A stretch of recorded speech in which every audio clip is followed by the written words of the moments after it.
Thank you very much. Thank you. Thank you, everybody. This is a nice plant. Outside, we could probably get another 30,000 people.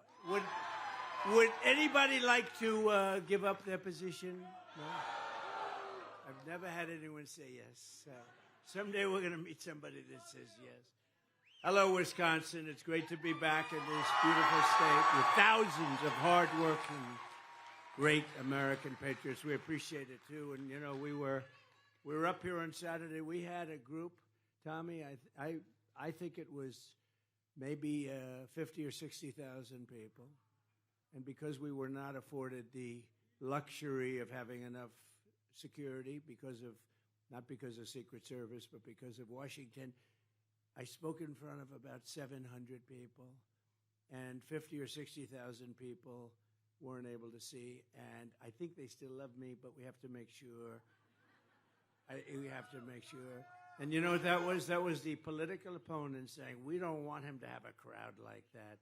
But outside, I'll tell you, we have a lot. This is a different kind of a speech, not a rally. This is a speech on the economics and bringing back business and things. And it's a great plant and a beautiful couple, a beautiful Mr. and Mrs. couple. And it's great to be here. It's really great to be here. It's beautiful.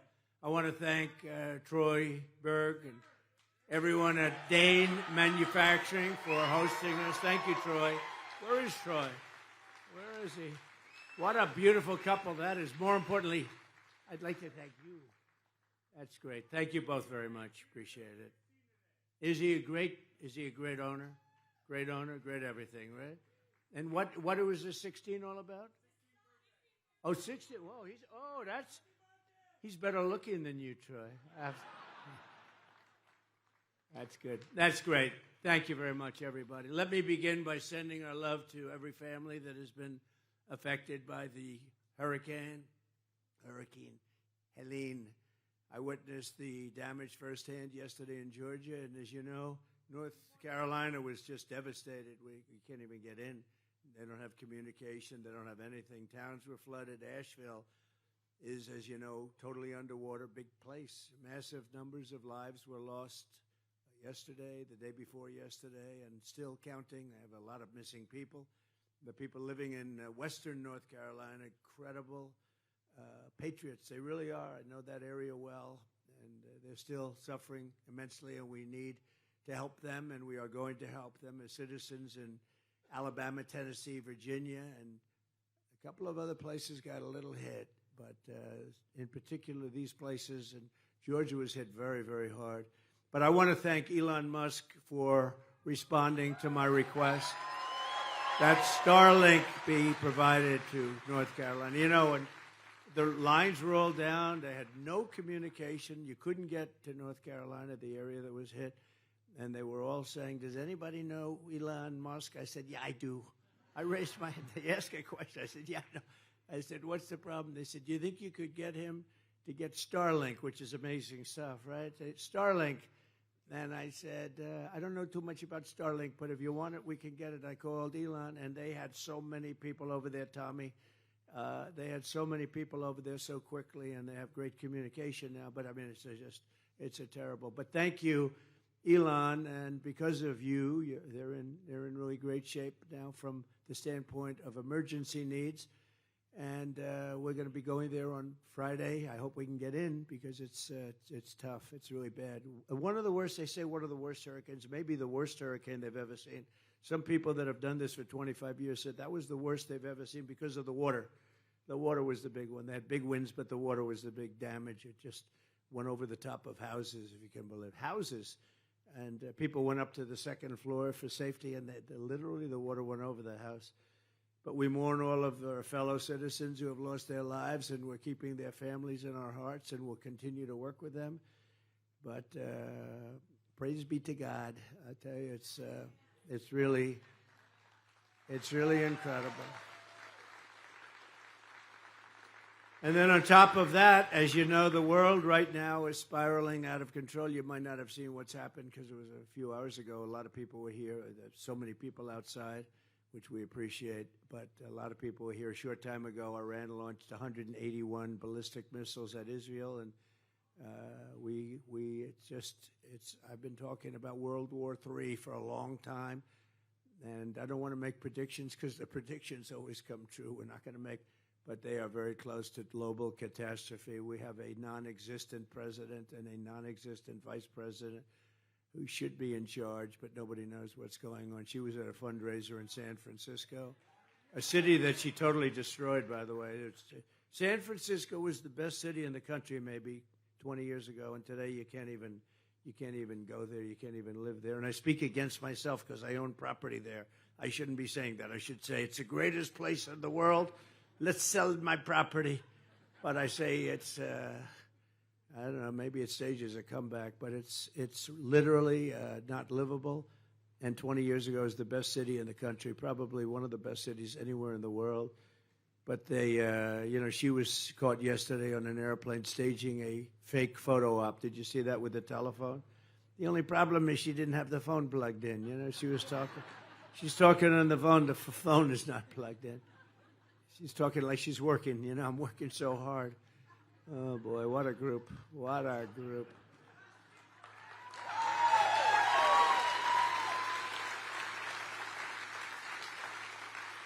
No one is in charge of our country, and it's not even clear. Really, I mean, who's in charge between the two of them? You have a president, I guess. You have a vice president, I guess. She should have never been chosen because she never got any votes. I'm not a big fan of his, but he got 14 million votes, and that was a coup. Would you say, Scott, that was a coup? If Scott Walker says it was a coup, Tommy, I say it was a coup, okay? But it was a coup. It was terrible, and nobody's ever seen anything like it. And we're doing great in the polls. They just came out with new ones. Rasmussen, we're really good. I mean, it took a little honeymoon. For 4 weeks you did nothing but hear about. She went from being the worst vice president in history. He's the worst president in history. It's the worst administration by far in the history of our country. Look at our border where people are pouring in and they're criminals and they're murderers and drug dealers. Look at what they've done. And then she goes up 5 days ago, and tries to explain that, we're going to do great things in the future. And I always say that everything they say, why didn't you do it 4 years ago? Why didn't you do it? They keep talking. She said, I'm going to do this, and then I'm going to do that, and then I'm going to, but she's not going to do any of it.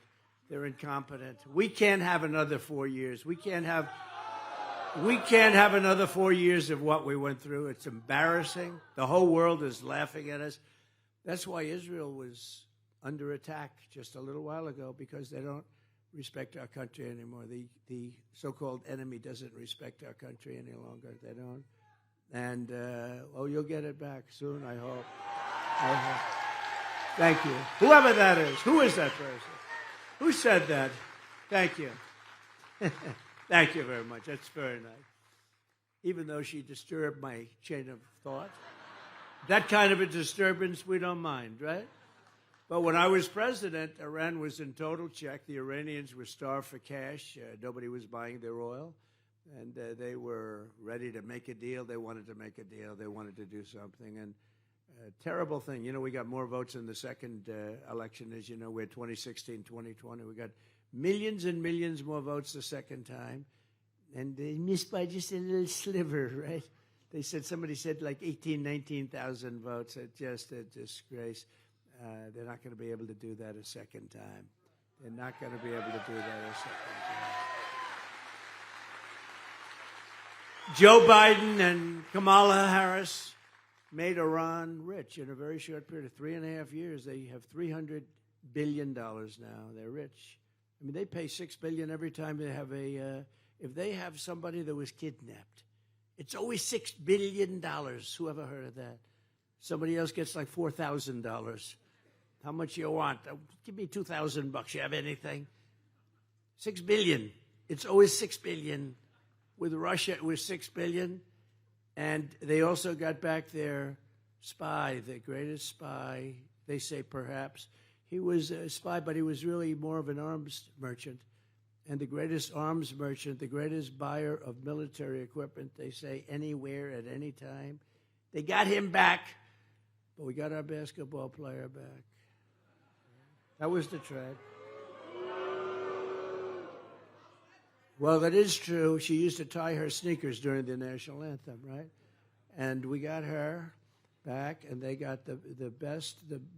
And I'm not saying he's a nice human being, but he was the #1 arms dealer in the world for a long time. But Iran was on the verge of bankruptcy. They had no money left. They had no money for Hamas. They had no money for Hezbollah, the people they're fighting now. They would have been willing to make any deal. You could have made any deal, but Kamala flooded them with American cash. And even now, I mean, they're flooding them with cash. It's honestly, it's not even believable. It's like men and women's sports. It's not believable. It's like open borders. Why would they want an open border? It's so stupid. We're the party of common sense, by the way. We are the. I like to say it all. Forget conservative. Yes. But we're the party of common sense because it's really more common sense than anything else. We want borders. We want fair elections. We want honest elections. And if you don't have those two things, you don't have a country, really. And we don't have a border. We had coming into our country in the last 3.5 years, more than 21 million people. And many of those people were people you do not want to have in your country. And we'll discuss that in a couple of seconds. But ever since Iran has been exporting terror all over the world, and it's been just unraveling. The whole Middle East has been unraveling. But, of course, the whole world has been unraveling since we left office. Russia would have never attacked Ukraine. This would have never happened in the Middle East. It wouldn't have been on October 7th. You wouldn't have had inflation. We'll go to a different topic. You wouldn't have had inflation. None of these things would have happened. How about Afghanistan, the most embarrassing moment in the history of our country, in my opinion? Not that we're getting out. I would have gotten out. We were going to get out with dignity and strength, but they get out at the most embarrassing. People falling 3,000 feet off airplanes. The whole thing was bedlam. We lost 13 great soldiers. I got to know their families. And a lot of people, they never talk about the people that lost their arms, their legs, their face. They obliterated. And hundreds of people died. Hundreds of people died that day on the other side, because I count the other side too. But hundreds of people, gross incompetence. You don't take the military out first, let's put it that way. He took the military. Remember, a year ago, I brought a young boy who was 5 years old, took him out of the audience. I gave him a quick little study. And I said at the end, so now you know everything about the event. Do you take the military out first or last? He looked at me, you take the military out last, sir. The kid was 5 years old. But we took the military out first, and that's when it came. That was what happened. For 18 months, not one, under my administration, 18 months, not one soldier was shot at. Not one soldier in Afghanistan was killed. And, well, I talked to the league because they were killing a lot of our soldiers with sniper fire, and they were killing a lot of our soldiers. And during the Obama-Biden administration, and I called the head of the Taliban, because it's the Taliban that really, and they said, how come you're calling him, the press, the fake news? Look at all of them. That's a lot of people. That's a lot of people. That's a lot of cameras. But I called his name, Abdul. I said, Abdul, you're not going to do this anymore, Abdul. Anyway, it's a long story. They said, why would you call him? I said, because that's where the problem is, with Abdul and with the Taliban. And it's like Jesse James. He said, Jesse, why do you always go after banks? Why do you rob banks? He said, because that's where the money is. Pretty simple story, right? But that's where the problem was. And since that time, 18 months, we didn't have one soldier killed or even shot at, not one soldier. But they took the military. When they took over, they took the military, and then all hell broke loose. These people are grossly incompetent. And now we have them in charge of potentially World War III. And World War III is going to be like no other if it happens, because of nuclear weapons and other weapons of mass destruction like nobody's ever seen before. I know because I rebuilt our military. I rebuilt it. It needed it. And I hated rebuilding that, but I rebuilt that too because we had no choice. But Iran had no money when I was in charge. They had a lot of money when I started. They had no money when I finished. And now they have $300 billion and another $300 billion from their wholly owned subsidiary, Iraq. It's a wholly owned subsidiary. They probably don't like it when I say that, but that's true. Iraq doesn't like it. But they have $300 billion also from oil. Remember, I used to say, don't go into Iraq. Don't do it. To Bush. Don't do it. Don't go into Iraq. But they went into Iraq. Then they were there. I said, all right, you're there. Keep the oil. Just keep the oil. Remember I used to say, keep the oil. You know, Iraq has more oil than almost anybody. It's like massive. But they didn't keep the oil. And they have hundreds of billions of dollars right now. Under my administration, we had no war in the Middle East. We had no war in Europe. We had harmony in Asia. We had no inflation. We had no Afghanistan catastrophe. Instead, we had peace, peace, peace. We had a lot of peace. Think of it. The only war we had was ISIS. And I went to ISIS. I wanted to see what the hell was going on. I went to Iraq. I flew there late at night, middle of the night. I landed and spoke to a lot of great people. And I spoke to a general, Raisin Cain. You know that story. I won't go into it. But Raisin Cain, General Raisin Cain, a real general. And these aren't like the guys you see on television. These are the real generals. We have unbelievable military. Believe me, we wiped them out in 4 weeks instead of 5 years. It was supposed to take, sir, it'll take 5 years to... I said, we got the greatest planes, the greatest weapons in the world. What do you mean 5 years? So I went over there and I said to the general, I landed. I saw him central casting. These guys are all central casting. Better than anybody that you could get in Hollywood because they're a little not so good in Hollywood, you know. They don't look quite as tough. They don't look quite as tough. And I said, like, what's your name? I'm coming down the stairs from Air Force One. I said, so what's your name? He said, Cain, sir, Cain. Oh, what's your first name? Well, they call me Raisin. I said, what? They call me Raisin. I said, you mean your name is Raisin Cain? Yes, sir. You're the guy I'm looking for. I'm finally finding, Tommy, the guy that I want. I said, how come it's taking so long to get rid of this ISIS? I mean, they fight with knives. By the way, they're great fighters. They are. They're great fighters. Just ask some of their other rivals, but they're great fighters. Well, they weren't doing it the right way, sir, so why didn't you do it the way you wanted? Because it's not up to me. When they came in from Washington, you know, the Millies of the world, stiffs, total stiffs, stupid people. They told us how to fight, sir. But I said, so why didn't you change it? Did you talk? No, sir, we're not allowed to do that. You don't do that in the military. You take your orders. I said, that's a strange. I don't know if that's a good system or bad. In one way, it's good, but in a lot of ways, it's probably bad. I said, so what? Do you know how to do it? Yes, sir, I do. So how long would it take? We've been fighting them for years, and they say it would take 5 years to get rid of them. How long? We can do it in 4 weeks, sir. What? We can knock them out in 4 weeks. I said, 4 weeks? You got to understand, these guys are like central casting. He said he had a drill sergeant that was better looking and tougher than any guy you could ever put into a movie. You know, we've had a couple of them. Have you ever seen where the drill sergeant goes in and he has these actors, big name actors, and he's trying to teach them how to become a drill sergeant. In the movie, he's a drill sergeant. And after about 5 minutes, the actor said, I could never do that. Because it's a different level, okay, of toughness. And one movie, what was that great movie that was made where a Full Metal Jacket. You know, it's a very, they took somebody from the military, a top drill sergeant, right? Oh, that's good. Stand up. That's great. Full Metal Jacket, right? He was supposed to get the Academy Award. He should have gotten it, but he actually, you know, honestly, he wasn't acting. But he was unbelievable in that movie. So he was teaching, I don't want to use the names, but big stars.